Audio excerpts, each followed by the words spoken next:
Il fit une entrée arrogante dans le grand salon, sa maîtresse accrochée à son bras tel un trophée.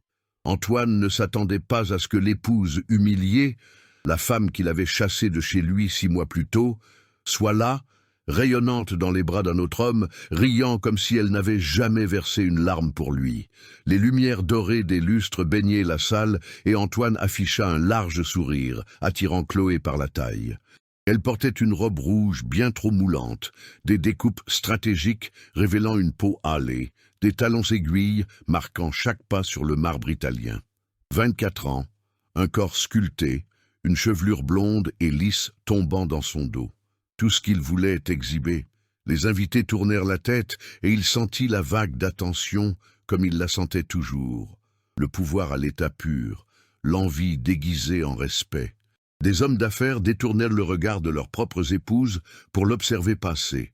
Antoine Dubois, propriétaire de 3 sociétés de BTP, une fortune à 8 chiffres, l'homme qui achetait tout ce qu'il désirait, y compris les corps jeunes et l'admiration forcée.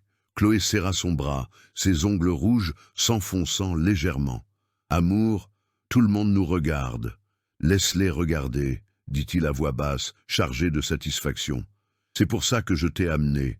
Ils avancèrent dans la salle, et Antoine salua 2 associés d'un bref signe de tête, toujours souriant. L'orchestre jouait quelque chose de classique et d'ennuyeux. Le champagne circulait sur des plateaux d'argent. Des femmes parées de bijoux coûteux discutaient en petit comité. Tout était exactement à sa place. C'est alors qu'il la vit. Élise était sur la piste de danse, son corps enveloppé dans une robe bleu nuit, à la coupe parfaite, un décolleté élégant, les cheveux relevés en un chignon bas qui dégageait sa nuque. Elle riait, non pas ce rire contenu de celle qui cherche à plaire, mais un véritable éclat de rire, libre, qui résonnait jusqu'à lui. Et il y avait un homme qui la tenait par la taille. Antoine s'arrêta au milieu de la salle comme s'il venait de percuter une vitre invisible. Chloé trébucha à ses côtés, mais il ne le remarqua même pas. Ses yeux étaient rivés sur la scène impossible qui se déroulait devant lui. L'homme était grand, les cheveux sombres bien coupés, un costume sur mesure qui valait probablement plus cher que la voiture de Chloé. Il tenait Élise, avec bien trop de familiarité, la main fermement posée sur le creux de ses reins, les doigts écartés sur le tissu bleu. Ils dansaient proches, leur corps synchronisés, et quand elle renversa la tête en arrière pour rire de quelque chose qu'il lui disait, l'homme la regarda comme s'il n'y avait personne d'autre dans la salle. « Antoine » appela Chloé, en tirant sur son bras. « Ça va ?» Il ne répondit pas. Il en était incapable. Sa mâchoire se crispa, et un frisson glacial lui parcourut l'échine, se répandant dans sa poitrine comme de la glace qui se brise. Élise se tourna alors, toujours en dansant, et son regard croisa le sien à travers la salle. Elle ne s'arrêta pas. Elle ne se figea pas. Elle ne baissa pas la tête comme elle le faisait autrefois. Élise le fixa pendant 2 longues secondes. Un sourcil légèrement haussé, un fantôme de sourire aux lèvres, puis elle reporta son attention sur l'homme dans ses bras, comme si Antoine n'était rien de plus qu'un meuble ennuyeux dans le décor. Autour d'eux, les gens commençaient à remarquer. Une dame âgée avec un collier de perles murmura quelque chose à son ami, la main devant la bouche. 2 hommes en smoking cessèrent de discuter pour observer. Un serveur resta immobile, son plateau en suspens, oubliant son service. « C'est l'ex-femme d'Antoine », chuchota quelqu'un de trop près. Chloé comprit enfin et lui serra le bras plus fort encore. « C'est elle, ton ex ?» La musique continuait, l'homme fit tournoyer Élise avec douceur, et elle se laissa guider, confiante, sa robe bleue virevoltant avec élégance. Lorsqu'ils s'arrêtèrent à nouveau, elle était dos à Antoine, la tête posée sur l'épaule de l'inconnu, les yeux fermés, comme si elle était exactement là où elle devait être.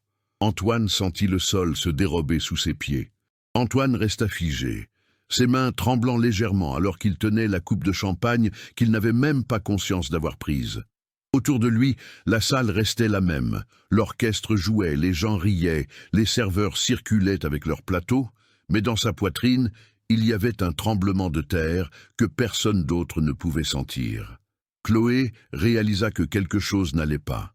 Elle lâcha son bras, essayant de comprendre ce qu'il fixait avec une telle intensité. « Antoine, s'il te plaît, ne faisons pas de scène ici. » Il ne répondit même pas. Il ne pouvait détacher ses yeux d'Élise. Son ex-femme, la femme qu'il avait pris plaisir à expulser de chez lui 6 mois plus tôt, qui avait pleuré tout ce mois-là dans un appartement qu'il lui avait loué loin, très loin de sa vie, était là, plus radieuse qu'elle ne l'avait jamais été à ses côtés. L'homme au costume sombre lui glissa quelque chose à l'oreille, quelque chose qui fit rire Élise de cette manière qui faisait pétiller son regard. Antoine connaissait cet éclat. Il l'avait vu une fois, dans les premiers mois de leur mariage, avant qu'elle ne devienne la femme obéissante qu'il avait façonnée. « Tu veux t'asseoir » demanda Chloé, mal à l'aise face au regard désormais tourné vers eux. « Tout le monde nous observe. »« Ah, qui est-ce » demanda Antoine, sa voix basse comme du verre brisé. « Qui ça ?»« Cet homme, avec ma femme. » Chloé regarda la piste de danse, puis de nouveau Antoine, avec une expression mêlée de satisfaction malicieuse et de peur bien réelle. « Je ne sais pas, mais elle a l'air de très bien le connaître. » La phrase le transperça comme une lame, et Antoine sentit la chaleur monter à son cou, envahissant son visage. Il avait méticuleusement planifié ce moment, revenir à ce gala qu'Élise aimait tant, exhiber sa jeune et belle maîtresse devant tout le monde, montrer clairement qu'il était passé à quelque chose de mieux. Il voulait voir Élise dans le public, réduite en cendres par l'envie et le sentiment d'infériorité. Il voulait qu'elle ressente une fraction de ce qu'il lui avait fait ressentir en la chassant. Mais Élise n'était pas dans le public. Élise tournoyait sur la piste de danse avec un autre homme, et elle le regardait comme si Antoine n'avait jamais existé. Comme si tout ce mariage, toute cette vie commune, n'avait été qu'un rêve ennuyeux dont elle venait enfin de s'éveiller. Un de ses associés, Frédéric, s'approcha, un verre à la main, un sourire complice porteur de mauvaises nouvelles. « Eh bien, je vois que tu as remarqué, c'est Julien Moreau, un architecte et un très bon. On dit qu'il rénove l'immeuble que tu as essayé d'acheter l'an dernier. » « Je sais qui c'est, » le coupa Antoine, d'un ton si sec que Frédéric recula d'un pas, manquant de lâcher son verre. « Oh, bien sûr, désolé, » marmonna Frédéric en s'éclipsant. Antoine épiait chacun de leurs mouvements comme s'il étudiait un ennemi. La façon dont Julien tenait Élise, les doigts fermes sur sa taille. La façon dont il la regardait avec un intérêt sincère, comme s'il buvait chacune de ses paroles, chose qu'Antoine n'avait jamais faite. Jamais. Il parlait et attendait qu'elle écoute, qu'elle approuve, qu'elle disparaisse quand il rentrait du travail. La musique s'acheva et Julien et Élise quittèrent la piste avec grâce. Il la guida vers le bar, la main dans le bas de son dos, et Antoine sentit chaque cellule de son corps brûler comme du verre en fusion. « Je crois qu'on devrait y aller, » dit Chloé, réalisant qu'Antoine était au bord d'une explosion dont elle ne voulait pas être témoin. « On peut rentrer. Oubliez ce qu'on a vu. »« Non, » coupa Antoine, la voix basse et tranchante. Il devait parler à Élise. Il devait comprendre comment il était possible qu'elle soit différente, meilleure, plus vivante qu'elle ne l'avait jamais été avec lui. Il devait lui faire savoir qu'il s'en fichait, que c'était lui qui allait mieux, que Chloé était... qu'elle était tout ce qu'il voulait. Julien et Élise arrivèrent au bar, à 3 mètres à peine de l'endroit où Antoine se tenait, figé comme une statue de sa propre jalousie. Julien commanda 2 martinis au barman avec l'aisance de quelqu'un qui était déjà venu ici. Souvent, peut-être depuis qu'Élise était partie. Élise s'accouda au comptoir avec assurance et sourit à Julien d'une manière qui fit presque lâcher son verre à Antoine. Ce sourire... Mon Dieu, ce sourire qu'il n'avait jamais vu auparavant. « Alors, » dit Élise, sa voix douce mais claire, « ça t'a plu de rencontrer mes amis ?» Julien pencha la tête vers elle, ses yeux cherchant les siens. « Ça m'a encore plus plu de te rencontrer, toi. » La phrase était simple, directe, honnête, tout ce qu'Antoine n'avait jamais été. Et venant de lui, dite avec ce ton assuré, avec ce sourire sincère et sans calcul, elle fit légèrement rougir Élise, et Antoine vit sa propre panique se refléter dans cette rougeur.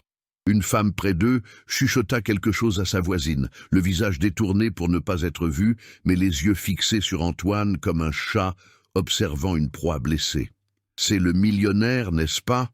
Celui du BTP? Celui qu'on appelle Antoine Dubois? »« Oui, c'est lui.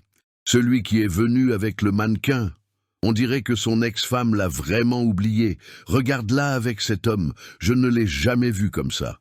Le commentaire frappa Antoine comme un coup de poing. Il ne savait pas qu'on l'avait remarqué. Il pensait contrôler le récit. C'était lui qui avait chassé Élise, pas l'inverse. Il était avec quelqu'un de mieux, de plus jeune, de plus beau. Tout ce qu'il voulait que les gens voient. Mais personne ne regardait Chloé. Tout le monde regardait Élise. Julien commença à lui parler d'un voyage qu'il prévoyait pour le mois suivant, lui demandant son avis sincère sur les paysages, les restaurants, le genre d'expérience qu'elle aimerait vivre. Élise répondait avec un enthousiasme authentique, pointant l'écran de son téléphone, le visage illuminé d'une manière qui provoqua une douleur étrange dans la poitrine d'Antoine, comme si quelqu'un lui serrait le cœur. Il connaissait ce visage. C'était l'Élise qu'il avait rencontrée 20 ans plus tôt, avant leur mariage, avant qu'il ne commence à la modeler en quelque chose de plus convenable, de plus soumis, de plus facile à contrôler. C'était l'Élise qu'il avait brisée, morceau par morceau, année après année, jusqu'à ce qu'elle oublie qui elle était, et elle était en train de se reconstruire, devant lui, avec un autre homme. Antoine sentit les doigts de Chloé s'enfoncer dans son bras avec désespoir. « Je t'en prie, murmura-t-elle, la peur évidente dans sa voix tremblante. Partons, maintenant. » Mais Antoine ne bougeait pas. Il était comme paralysé, observant l'homme qui tenait son ex-femme, et la regardant le tenir en retour, comme si c'était naturel, comme si elle l'avait attendu toute sa vie. Julien se pencha et murmura quelque chose à l'oreille d'Élise.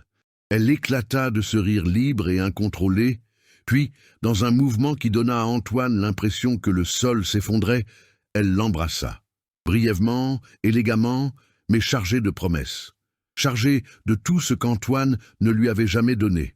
Le baiser ne dura que 2 secondes, mais pour Antoine, il sembla contenir toute une vie alternative. Antoine sentit son corps réagir avant que son esprit ne puisse décider. Il se dégagea de l'emprise de Chloé et commença à marcher vers le bar, fendant la foule des invités, chaque pas mettant le feu à ses veines. Son cœur battait à tout rompre, comme un poing cherchant à s'échapper de sa poitrine. Il devait parler à Élise. Il devait lui montrer qu'il s'en fichait, qu'il allait mieux, que cela ne l'affectait pas. Julien s'était tourné vers le barman pour commander quelque chose pour Élise, et ce fut le moment parfait. Antoine posa la main sur l'épaule d'Élise, ce geste qu'il utilisait pour lui rappeler qui était le maître. Élise se retourna, et quand elle vit qui c'était, son visage changea complètement. Pas de peur, de pitié. « Antoine !» dit-elle, la voix ferme, sans un tremblement. « Quelle surprise !»« Élise !» répondit-il, essayant de garder son sang-froid, mais la mâchoire contractée. « Je vois que tu t'amuses bien. » Julien se tourna pour l'observer, leur corps se positionnant naturellement comme des animaux, marquant leur territoire. Il était légèrement plus grand qu'Antoine, et il y avait dans son regard quelque chose qui n'était pas de l'arrogance. C'était une assurance authentique, la pire espèce. « C'est vous, Antoine ?» demanda Julien d'une voix amicale mais ferme, sa main toujours en contact avec Élise. « Oui » répondit Élise, sans même regarder Antoine. « Mon ex-mari. » La façon dont elle l'avait dit, ex-mari, comme s'il s'agissait d'un accident de parcours qu'elle avait surmonté, brisa quelque chose en lui. Pendant 6 mois, Antoine avait imaginé cette rencontre des milliers de fois. Dans ses scénarios, elle l'enviait. Dans ses scénarios, elle implorait son pardon. Dans ses scénarios, Élise réalisait combien elle était insignifiante comparée à ce qu'il avait obtenu avec quelqu'un de mieux. Aucun scénario ne la montrait ainsi, indifférente. « J'ai beaucoup entendu parler de vous, » dit Julien en lui tendant la main. « Je suis Julien. » Antoine ne prit pas sa main. « Je sais qui vous êtes. Vous m'avez presque soufflé ce contrat de rénovation il y a 1 an. Presque, acquiesça Julien, souriant avec une sérénité qui emplit Antoine de rage pure. Mais dans ce cas, j'ai gagné parce que j'ai présenté une meilleure proposition. C'est toujours la meilleure idée qui gagne, n'est-ce pas? L'insinuation était là, limpide. Antoine sentait son poids comme une enclume sur ses épaules. Il ouvrit la bouche pour lancer une pique, mais Élise le devança. « Antoine, tu es venu accompagner ?» demanda-t-elle, regardant derrière lui où Chloé se tenait à quelques mètres, mal à l'aise. buvant son champagne trop vite. « C'est bien, vous sortez ensemble ?»« C'est évident, non ?» répondit Antoine sur la défensive. « Et vous ?»« Non, » répondit Élise simplement. « Nous apprenons encore à nous connaître. Mais contrairement à toi, je préfère connaître les gens avant de décider du reste. » Julien rit, un son authentique qui résonna dans la salle, et posa sa main sur la taille d'Élise avec plus d'assurance. Il n'avait même pas besoin de parler.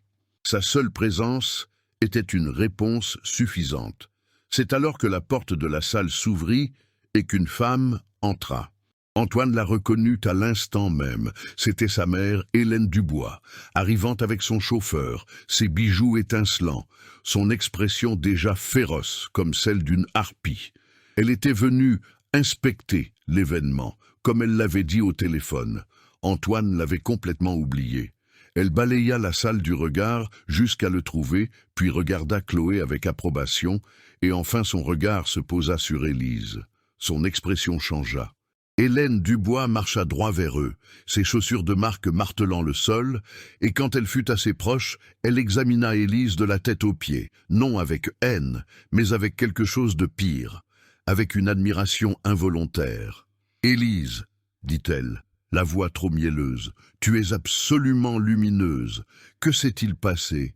Tu sembles être une personne complètement différente. » Élise sourit sincèrement à la belle-mère qui l'avait autrefois critiquée pour ne pas être assez élégante, pas assez raffinée, pas assez digne. « Ce qui s'est passé, Hélène, c'est que j'ai découvert que je méritais mieux. Et me voilà. » Hélène se tourna vers Antoine et il y avait dans son regard quelque chose de pire que la déception. C'était une réévaluation complète. Comme si à cet instant, elle comprenait qu'elle avait peut-être sous-estimé qui était son fils par rapport à la femme qui l'avait laissé partir. « Mon fils, dit-elle lentement, tu as amené une enfant comme cavalière au bal le plus important de la saison ?» Antoine sentit le sol s'effondrer sous ses pieds alors que sa mère le démolissait publiquement. Il ouvrit la bouche pour répondre, mais rien ne sortit. Autour de lui, les invités avaient cessé de faire semblant de ne pas regarder. La tension dans l'air était palpable, épaisse, et Antoine pouvait sentir les regards brûler sa peau comme de petits couteaux. « Mère, dit Antoine, la voix basse mais tranchante, ce n'est pas le moment. » Mais Hélène s'était déjà retournée vers Élise, ignorant complètement son fils. « Ma chère, ne veux-tu pas un meilleur verre? Laisse-moi te présenter l'hôte de la soirée. Il serait ravi de discuter avec quelqu'un de vraiment intéressant. » Julien posa une main protectrice et confiante sur l'épaule d'Élise. Il savait exactement ce qui se passait. Hélène avait choisi son camp, et ce n'était pas celui d'Antoine. L'humiliation lui brûlait la gorge comme de l'acide. Antoine devait reprendre le contrôle. Maintenant. « En fait, dit-il, la voix suffisamment forte pour que plusieurs invités à proximité puissent l'entendre, j'aimerais parler à Élise en privé. Nous avons des choses à régler concernant les papiers du divorce. » Élise se tourna vers lui, un sourcil haussé. « Mon avocat a déjà tout réglé avec le tien.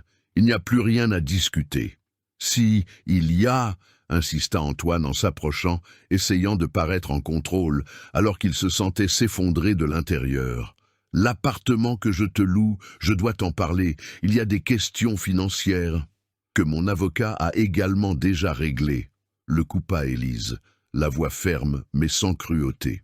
Rien que des faits. « Antoine, tu es en train de faire une scène. » Certaines personnes autour commencèrent à chuchoter plus fort, n'essayant même plus de se cacher. Une femme parée de diamants glissa quelque chose à son ami, le visage légèrement tourné. Deux hommes en smoking observaient avec un intérêt évident, comme s'ils assistaient à un drame en direct. Antoine sentit la panique monter. Il était en train de perdre, et il le savait. Toute sa vie avait consisté à gagner de l'argent, gagner le respect, gagner le contrôle. Mais à cet instant, avec Élise debout devant lui, radieuse, sûre d'elle, avec un autre homme qui la regardait comme si elle était le trésor le plus précieux au monde, Antoine réalisa qu'il avait perdu la seule chose qui comptait vraiment. « Écoute, » dit-il, changeant de ton, essayant de paraître moins agressif, plus raisonnable. « Asseyons-nous et parlons, juste toi et moi. En tant que personnes intelligentes qui ont été mariées, il y a des choses que tu ne comprends pas sur pourquoi. Je comprends parfaitement, répondit Élise. Tu m'as chassé quand tu as trouvé quelqu'un de plus jeune. Tu m'as humilié, Antoine. Pendant toutes ces années, tu m'as fait croire que je n'étais pas suffisante, que je ne le serais jamais. Un silence complet s'abattit sur la salle. Même l'orchestre sembla le remarquer et baissa le volume. Antoine pouvait entendre son propre cœur battre à ses oreilles comme un tambour funèbre. « Mais tu sais, » continua Élise, sa voix gagnant en force, « j'ai découvert que le problème, ce n'était pas moi. Le problème, c'était toi. Et il était temps pour moi d'aller de l'avant. » Julien attira Élise plus près de lui, et elle se laissa aller naturellement, comme si elle avait attendu ce geste, comme si elle savait exactement où il l'amènerait. Puis de nulle part, Chloé apparut à côté d'Antoine, en larmes. « Antoine, nous devons partir, maintenant, s'il te plaît. » Il se tourna pour la regarder et vit, pour la première fois depuis qu'il l'avait amenée, qu'elle n'était qu'une fille. Une fille effrayée qui avait commis l'erreur de s'acoquiner avec un homme incapable d'aimer qui que ce soit d'autre que lui-même. « Non, » murmura-t-il. Élise tendit la main vers Julien qui leva son téléphone. Une photo.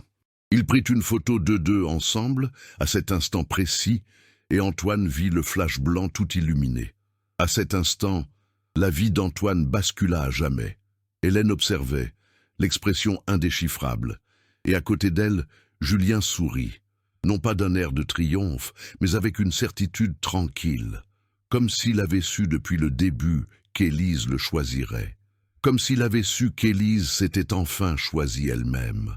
Antoine se tourna vers Julien, et tout ce qu'il avait construit dans sa vie, ce contrôle méticuleux, cette façade d'invulnérabilité, s'effondra. Ses yeux brûlaient, ses poings étaient si serrés que ses ongles s'enfonçaient dans ses paumes. « Vous l'avez séduite, » dit Antoine, la voix basse mais audible pour ceux qui étaient le proche. « Vous saviez qu'elle était mon ex-femme. Vous avez planifié cela. » Julien ne recula pas d'un pouce. Il inclina juste légèrement la tête, l'air serein. « J'ai rencontré Élise il y a 4 mois, alors qu'elle cherchait du travail sur un de mes projets. Elle m'a demandé de l'aider à constituer son portfolio de designer. Personne n'a séduit personne ici, Antoine. »« Vous mentez, » gronda Antoine, faisant un pas en avant. « Elle était brisée quand elle a quitté ma maison. Elle n'aurait pas pu... » « Elle n'aurait pas pu quoi ?» l'interrompit Élise, sa voix tranchante comme l'acier. « Se réveiller, respirer, vivre sans que tu me dises que j'étais inutile ?» Les invités alentour formaient maintenant un cercle, ne cachant plus leur curiosité. Une femme mit la main devant sa bouche. Un homme parlait frénétiquement dans son téléphone. Hélène observait avec une intensité presque prédatrice. « Élise, tu sais très bien que j'ai pris soin de toi, » dit Antoine, tentant de retrouver un terrain d'argumentation solide. « Tu n'avais rien avant moi. Absolument rien. »« J'avais tout, » répondit-elle, le regardant droit dans les yeux. « J'avais un rêve, tu l'as détruit. Tu m'as dit que mon rêve de devenir designer était frivole, que mon portfolio était amateur, que je ne serais jamais assez bonne. » La révélation fusa dans l'air comme un coup. Autour d'eux, les femmes qui avaient jadis envié Élise la regardaient maintenant avec un mélange de pitié et d'admiration. « Parce que c'était la vérité !» cria Antoine, sa frustration débordant. « Tu n'aurais jamais été la professionnelle que tu croyais être. J'étais réaliste. »« Vous étiez manipulateur, » dit Julien, la voix ferme mais sans agressivité. « J'ai vu son portfolio. Il est extraordinaire. Elle a décroché 3 contrats importants seule, ces 2 derniers mois. » Antoine eut l'impression que le sol s'ouvrait sous ses pieds. 3 contrats? Élise avait trouvé du travail, seule. Elle, la femme qu'il avait jugée incapable de gérer sa propre carrière. « De plus, » continua Julien en s'avançant lentement vers Antoine, « nous avons une relation professionnelle et personnelle parce que je respecte son travail, parce que je la vois, ce que vous n'avez jamais fait. » Chloé se mit à pleurer plus fort. Antoine l'avait complètement oubliée, et quand il la regarda, il vit la peur dans ses yeux. Peur de lui, peur de ce qu'elle avait compris de lui. « Tu veux savoir quand ça a commencé ?» demanda Élise, la voix montant d'un cran. « Pendant que tu étais sur la côte d'Azur avec ta nouvelle copine, pendant 3 semaines. Tu n'as même pas demandé de mes nouvelles. J'étais seul dans cet appartement que tu m'avais loué pour te débarrasser de moi, et Julien m'a offert un café. Un café, Antoine. Il m'a demandé comment j'allais. Tu ne l'as jamais demandé. Antoine ouvrit la bouche, mais aucun son n'en sortit, parce que c'était vrai. Il ne l'avait jamais demandé. Élise avait cessé d'être une personne réelle à l'instant où il avait décidé qu'elle ne lui servait plus. Et ce n'est pas tout, ajouta Julien. Il sortit son téléphone de sa poche et montra à Antoine une série de messages. Nous sommes officiellement ensemble depuis 2 mois. Mais Élise me racontait depuis bien plus longtemps comment tu l'humiliais devant tes associés, comment tu l'empêchais de voir ses amis, comment tu contrôlais l'argent qu'elle pouvait dépenser. Hélène prit une grande inspiration. Son regard sur Antoine changea. Ce n'était plus de la déception, c'était de la reconnaissance. La reconnaissance d'avoir élevé un fils qui ne valait pas mieux que lui, d'avoir transmis ses pires défauts. « J'ai des preuves, » continua Julien, « de chaque fois que tu l'as humilié. Des emails que tu lui as écrits, des messages vocaux enregistrés. Si tu tentes de contester le divorce, Élise a suffisamment de preuves de violence psychologique pour te mettre dans une position publiquement très inconfortable. » Le silence qui suivit fut assourdissant. Antoine fut pris de vertige, comme s'il tombait dans un vide sans fond. « Tu as documenté tout ça ?» murmura Antoine, regardant Élise avec un mélange de choc et d'horreur. « Tu avais prévu ça ?»« Je n'avais pas prévu que tu viendrais ici, » répondit Élise, et il y avait sur son visage quelque chose de pire que la colère, du sang-froid, du pouvoir. « Mais oui, j'ai tout documenté parce que j'ai connu des femmes qui n'ont pas pu prouver ce que tu m'as fait. Je ne serai pas l'une d'elles. » Antoine fit un pas en avant, la main levée comme s'il allait pousser Julien. Ce n'était pas un geste réfléchi, c'était l'instinct pur de quelqu'un qui perdait le contrôle. Julien ne bougea pas, mais son corps se tendit, prêt, et ce fut suffisant pour que les agents de sécurité de la soirée, qui observaient discrètement depuis plusieurs minutes, commencent à s'approcher. Élise vit le mouvement et recula, se plaçant derrière Julien. Chloé hurla, ce fut un son aigu, presque animal, qui déchira le silence de la salle. Elle tremblait et quand Antoine la regarda, il vit quelque chose qui le frappa comme un coup de poing, une peur authentique, peur de lui. « Antoine, non !» murmura-t-elle, sa voix se brisant. « S'il te plaît, ne fais pas ça ici. Tu m'as fait peur, tu me fais peur. » Le silence qui suivit fut absolu, même l'orchestre s'était arrêté. Chloé regarda les invités autour d'elle, tous ces gens dont elle avait imaginé l'envie pour sa beauté, son jeune corps, sa relation avec un homme riche, et ne vit que de la pitié dans leurs yeux. Et pire encore, de la lucidité. La lucidité de voir qu'elle était une victime, pas une conquête. La semaine dernière, quand tu t'es mis en colère parce que je parlais au serveur, continua Chloé, les larmes coulant maintenant, tu m'as plaqué contre le mur. Tu as dit que si je te mettais encore dans l'embarras, tu me paierais pour disparaître. Antoine sentit le sol se dérober sous ses pieds. Avait-il fait ça? Avait-il? Oui, il l'avait fait. Il l'avait oublié. Ou plutôt, il n'avait pas jugé cela assez important pour s'en souvenir. Hélène Dubois se leva lentement et le fit avec une dignité qui réduisit toute la salle au silence. Elle s'approcha d'Antoine, son propre fils, et le regarda dans les yeux avec une expression pire que la déception. C'était de la lucidité d'avoir créé un monstre. « Tu es mon fils », dit-elle, d'une voix basse qui pourtant résonnait. « Mais, à cet instant, j'ai honte que tu le sois. » Elle se tourna vers Élise. « Ma chère, si tu as besoin de quoi que ce soit, avocat, ressources, n'importe quoi, contacte-moi. Tu méritais bien mieux. » Puis, elle fit quelque chose qui marqua la fin définitive. Elle retira la bague en diamant qu'elle portait depuis 30 ans, le symbole de la famille, le symbole du pouvoir des Dubois, et la glissa dans sa poche. La sécurité arriva enfin. 2 hommes en veste noire avec la discrétion professionnelle de ceux qui avaient vu des drames pires encore. « Monsieur Dubois, » dit l'un d'eux, « je pense qu'il vaudrait mieux que vous et votre compagne partiez maintenant. » Ce n'était pas une suggestion. C'était un ordre. Julien remit sa main sur la taille d'Élise, et cette fois le geste n'était pas défensif. Il était affirmatif. Elle était avec lui. Elle avait choisi. Et plus personne ici ne doutait de ce choix. Antoine essaya de parler, mais les mots ne venaient pas. Il n'y avait que le vide là où se trouvait autrefois son pouvoir. Chloé courut vers Élise, toujours en pleurs. Je suis désolé. Je suis tellement désolé pour tout ce qu'il a fait. Ce n'est pas ta faute, dit Élise, étonnamment douce. Tu es aussi une de ses victimes. Le mot « victime » résonna dans la salle comme un coup de grâce. Voilà ce qu'Antoine avait créé. Des victimes. Pas de l'admiration, pas de l'envie. Des victimes. Alors que la sécurité guidait Antoine et Chloé vers la sortie, la réalité de la situation le frappa différemment. Ses invités qui l'enviaient quelques heures plus tôt le regardaient maintenant avec mépris.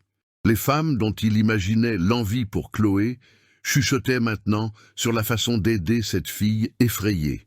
Et Élise, son ex-femme qu'il avait chassée, humiliée et détruite, se tenait à côté d'un homme qui la regardait comme si elle était la chose la plus précieuse au monde. L'appareil photo de quelqu'un, car bien sûr, il y avait des appareils photos, immortalisa le tout. Antoine ne le savait pas encore, mais à cet instant, la vérité sur qui il était vraiment était diffusée à des milliers de personnes sur les réseaux sociaux. La vidéo deviendrait virale en quelques heures. Ses contrats seraient annulés. Ses associés l'abandonneraient. Mais à ce moment précis, alors que la porte du gala se refermait derrière lui, Antoine ressentit quelque chose qu'il n'avait jamais ressenti de toute sa vie de pouvoir et de contrôle. Il ne ressentit rien, absolument rien. Et c'était pire que n'importe quelle douleur. La porte du gala se referma derrière Antoine et Chloé, et pendant un long moment, la salle resta dans un silence absolu. Puis, comme si quelqu'un avait appuyé sur un interrupteur invisible, tout revint à la vie.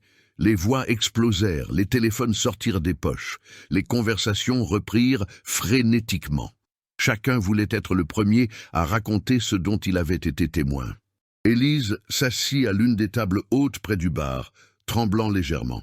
Julien posa une main sur son dos, une présence calme et rassurante. « Ça va » demanda-t-il doucement.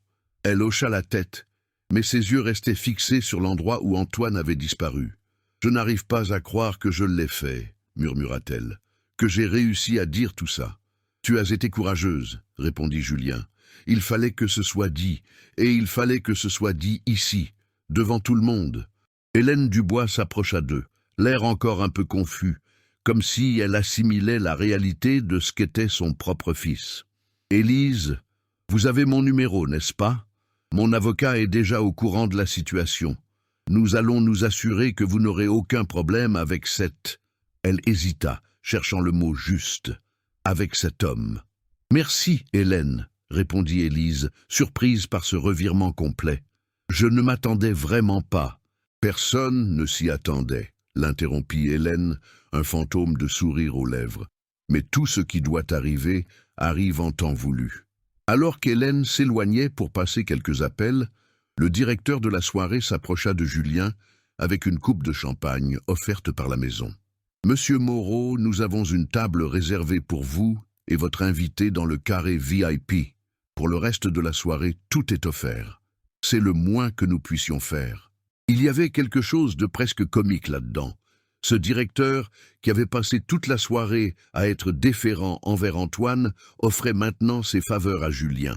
Parce que Julien avait gagné, parce que Julien avait ce qui comptait, le respect sincère d'une femme.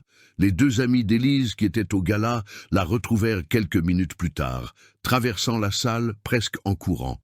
Elles la serrèrent dans leurs bras simultanément, les visages mouillés de larmes. « Mon Dieu, Élise, tu as été incroyable !» murmura l'une d'elles, Camille. « Nous avons toujours détesté cet homme. Nous avons toujours pensé que tu méritais tellement mieux. Pourquoi n'avez-vous jamais rien dit avant ?» demanda Élise, mais sans agressivité, juste par curiosité. « Parce que tu n'étais pas prête à l'entendre, » répondit l'autre amie, Sophie, avec honnêteté. « Il fallait que tu arrives à ton propre point de rupture. » C'était vrai, Élise y était arrivée. Son téléphone se mit à vibrer. Des messages arrivaient, des tas de messages. Des collègues de travail lui envoyant leur soutien, des clients demandant si elle allait bien. Et puis, les pires, des messages de gens qu'elle ne connaissait même pas bien. Des gens qu'il avait autrefois ignorés ou avaient été polis mais distants, lui offrant maintenant leur amitié, leur soutien, leur solidarité. Julien vit son visage changer pendant qu'elle lisait. « Ne lis pas ça maintenant, suggéra-t-il gentiment. Profite de ce moment. Tu as gagné ce que tu devais gagner. » Il avait raison. Élise posa son téléphone. Au cours de l'heure suivante, les choses commencèrent à s'apaiser. L'orchestre se remit à jouer. Les gens reprirent leur conversation, bien qu'il y eût une atmosphère différente dans l'air, comme si la soirée s'était scindée en un avant et un après, ceux qui étaient du côté d'Antoine et ceux qui étaient du côté d'Élise. La plupart, étonnamment, étaient du côté d'Élise. Un journaliste entra silencieusement par la porte, appareil photo à la main, car bien sûr, il y avait un journaliste. L'histoire du millionnaire humilié par son ex-femme lors d'un gala public était exactement le genre de choses qui ferait les gros titres. Quand Julien le remarqua, il demanda gentiment au directeur de faire sortir la presse de la salle, protégeant Élise d'une exposition supplémentaire. Quand la nuit toucha enfin à sa fin et qu'Élise quitta le gala, marchant aux côtés de Julien vers sa voiture, elle se retourna une dernière fois pour regarder la salle illuminée. Tout avait changé. Tout était resté pareil. Mais elle était complètement différente. Elle n'était plus la femme qu'Antoine avait gardée en cage. Elle était la femme qui avait ouvert la porte elle-même et qui, enfin, s'envolait. 3 mois plus tard, Élise était dans son propre bureau. Pas loué, pas partagé, son propre espace dans l'immeuble que Julien était en train de rénover. Le mur derrière son bureau affichait un immense portfolio de projets qu'elle avait développés. Des intérieurs de résidence, des bureaux d'entreprise, un restaurant devenu le lieu de rendez-vous favori de la ville. Son téléphone vibrait constamment sous les emails des clients. 3 nouveaux projets étaient arrivés rien que cette semaine-là. Un magazine de design avait publié un article sur elle, non pas parce qu'elle était l'ex-femme du millionnaire Antoine Dubois, mais parce que son travail était exceptionnel. L'article disait « Élise Lambert est la designer que toute l'élite s'arrache. Et elle ne fait que commencer. » Julien apparut à la porte avec 2 cafés, ce sourire tranquille qu'elle avait appris à attendre quotidiennement. « Ton client de Lyon a appelé. Il veut une réunion ce mois-ci. »« Quel client ?» demanda Élise, feignant d'être occupée alors qu'en réalité, elle lisait la même ligne pour la 10e fois. « Celui du penthouse. Il a vu ton portfolio et veut que tu réaménages 3 unités. Budget illimité. » Élise sentit ce fourmillement familier, ce qu'elle prenait pour de la peur quand elle était avec Antoine, mais qu'elle reconnaissait maintenant comme de l'adrénaline pure. Opportunité, pouvoir, liberté. « Combien de millions ?» demanda-t-elle, juste par curiosité. « Il a dit de facturer ce que tu méritais. » Ça, c'était nouveau. Personne ne lui avait jamais dit ça avant. Pendant ce temps, la vie d'Antoine suivait une trajectoire complètement différente. L'entreprise de BTP qu'il avait mis des années à construire commença à s'effondrer. Ses associés, effrayés par l'exposition publique du gala et les vidéos virales montrant son comportement abusif, lui demandèrent de se retirer. Les clients annulèrent les contrats. Ceux qui l'avaient envié l'ignoraient désormais. Il avait tenté de retourner vers Chloé, mais elle s'était complètement éloignée, suivant une thérapie et cherchant le soutien d'organisations d'aide aux victimes de violences. Elle avait donné une interview pour un podcast racontant son histoire avec lui, une histoire d'isolement, de contrôle et de peur constante. L'interview avait atteint 1 million de vues en 1 semaine. Antoine se retrouva seul, d'une manière qu'il n'avait jamais connue. Un soir, 6 semaines après le gala, Élise participait à un événement de design, une soirée annuelle réunissant les plus grands noms de l'industrie. Julien était à ses côtés, bien sûr, mais cette fois, c'était Élise la star. Les gens l'abordaient constamment, désireux de parler de ses projets, lui proposant des collaborations. C'est alors qu'il apparut. Antoine entra par la porte et Élise le vit avant qu'il ne la voie. Son ex-mari était différent, pas négligé, juste diminué en quelque sorte. Moins intact, il portait le même genre de costume que toujours, mais maintenant il ressemblait à un déguisement qu'il faisait semblant de porter. Quand ses yeux croisèrent les siens, Antoine se figea. Élise ne se détourna pas. Elle ne baissa pas la tête. Elle se contenta de l'observer avec ce sang-froid qu'elle avait cultivé en 3 mois de liberté, puis retourna à la conversation qu'elle avait avec la directrice d'un magazine de design d'intérieur. Julien posa la main sur son dos, non pour la protéger, mais pour l'affirmer. Elle n'avait pas besoin de protection. Elle était la femme la plus importante de la salle. Antoine resta quelques minutes, espérant qu'elle le reconnaisse, qu'elle lui donne des explications, qu'elle revienne d'une manière ou d'une autre à cette relation où il était le centre de son univers. Mais Élise avait appris quelque chose qui allait changer sa vie pour toujours. Elle était le centre de son propre univers. Et cela suffisait. Il repartit seul. Ce soir-là, quand Julien et Élise rentrèrent chez eux, elle regarda l'appartement qu'ils avaient décoré ensemble, plein de couleurs, de lumière naturelle, de plantes vivantes, d'œuvres d'art qu'elle avait choisies parce qu'elles lui donnaient le sourire, non parce qu'elles impressionnaient quelqu'un. « Ça va ?» demanda Julien, sachant exactement ce qui s'était passé lors de l'événement. Élise prit une profonde inspiration et hocha la tête. « Je vais plus que bien, je suis entière. » Elle s'approcha de la fenêtre et observa la ville en contrebas. Cette même ville où Antoine croyait tout posséder, y compris elle. Élise avait appris que le vrai pouvoir n'était pas de posséder, c'était de choisir. C'était de se réveiller chaque jour et de décider qui vous vouliez être, et ensuite d'agir comme cette personne. 3 mois plus tôt, elle était brisée. Aujourd'hui, elle se reconstruisait, brique par brique, projet par projet, jour après jour. Et personne, pas même l'homme le plus riche de la ville, ne pourrait jamais lui enlever cela. Élise avait enfin trouvé ce qu'elle avait toujours cherché, elle-même.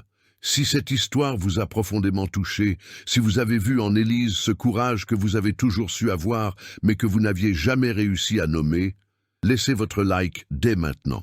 Parce que des histoires comme celle-ci ont besoin de vous pour atteindre les personnes qui sont piégées là où Élise se trouvait, croyant qu'elle ne mérite pas mieux, qu'elle ne mérite pas un amour sincère, qu'elle ne mérite pas une vraie liberté. Dites-moi dans les commentaires, de quelle ville regardez-vous cette vidéo? Parce que les histoires de libération ont besoin de visages réels, ont besoin que vous partagiez votre histoire avec une sincérité pure. Vos commentaires maintiennent ces récits en vie et nous montrent que chaque seconde passée à vous raconter cela en valait la peine. Si vous croyez que tout le monde mérite une véritable seconde chance d'être heureux, si vous voulez plus d'histoires sur des femmes qui découvrent leur véritable pouvoir, abonnez-vous à la chaîne maintenant. Ne nous abandonnez pas. Chaque abonnement est une promesse renouvelée que nous continuerons toujours à vous proposer des récits qui changent profondément des vies et transforme des avenirs. Choisissez maintenant, laquelle de ces incroyables histoires à l'écran voulez-vous vivre en premier? Quel personnage vous inspirera à faire le changement que vous avez toujours su que vous deviez faire? La réponse est là, qui vous attend en ce moment même. Cliquez, regardez jusqu'au bout et commencez votre transformation personnelle dès maintenant.